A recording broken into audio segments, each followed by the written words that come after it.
This video involves flashing lights. A split second is what I want from racing games. Most racing games nowadays go for a more realistic gameplay style, but split second just goes... Split second is definitely my favourite racing game, and it feels extremely unique compared to any other racing game that I've played. Now, let's start by talking about the gameplay. The driving in Split Second is actually quite good. It emphasises drifting a lot and it's really easy to play with. It's not overcomplicated and it's really fun. Even though you don't know your actual speed, you feel like you're going extremely fast due to all the blur and objects that you shoot past or destroy with ease while driving through them. The driving though is only half the gameplay. The other half is power plays.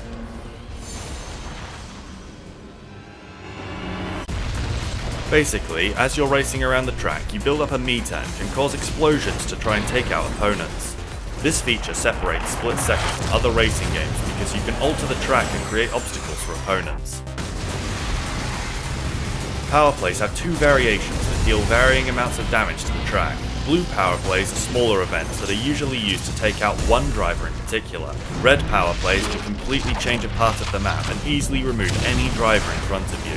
If you time your power plays right, then even a blue power play can take out multiple drivers and give you a huge advantage. Red power plays also have two different types. A huge explosion that can easily clear the track of any drivers, or a power play that alters the route of the racetrack and changes the way that the other laps will be played. Having access to power plays can change the course of a race extremely quickly. 1 second you might be in last, and the next you're gaining on the drivers in first. The power plays that are available to you depend on what track you are playing, so let's talk about the maps.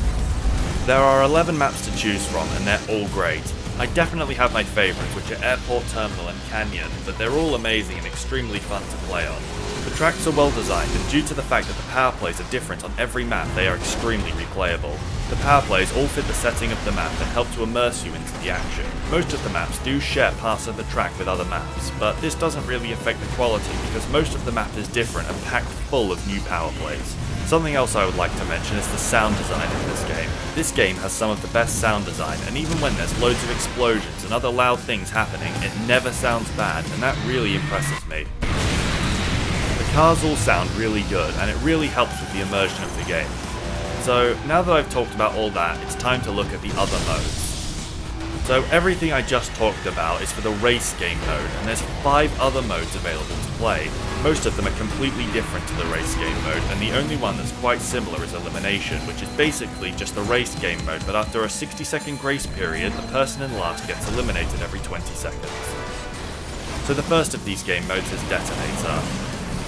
Detonator is a timed lap around the track where power plays are set off in front of you and you have to try your hardest to avoid them and get a good lap time while doing so. This mode is amazing and is a great alternative to race. It can also help you to learn the layout of the track and where a lot of the power plays are positioned. I also just like this mode because it lets me appreciate how cinematic this game can be as you drive past explosions and crumbling buildings. The next mode is Survival. Unlike all the other modes, Survival has a new set of maps that just use the same theme as the regular racetracks. In this mode, there are trucks that drive around the track, dropping explosive barrels that you have to avoid, and you gain points if you overtake the truck. The truck will drop 2 kinds of barrels. The blue ones will knock your car but not fully destroy it, but the red ones will instantly explode your car if you are unlucky enough to hit one. If you can overtake multiple trucks in one life, then you will gain a multiplier that makes you gain points quicker. But if you die, your multiplier will be reset and you will have to overtake more trucks to get it back. The timer at the top of the screen shows how long respawn is available, and once it reaches 0 you will enter sudden death, where if you die, the game will end. Every time you overtake a truck, a few seconds will be added to the timer, extending how long respawn is available. Overall, this mode is great and helps in giving the game variety. The next mode I will be talking about is Airstrike. This mode takes place on the regular racetracks and has you avoiding missiles to gain points. A helicopter flies ahead of you and creates targets on the track where missiles will land, and you have to avoid all of these targets. You earn points for avoiding the missiles, and if you survive a few waves of missiles, then your multiplier will go up. You only have 3 lives in this mode though, so you have to be careful, and just like in Survival, if you die, your multiplier will be reset. The final mode is Air Revenge. This mode is quite similar to Airstrike, but now you have the ability to fight back. The more missiles you avoid, the more power play meter you will gain.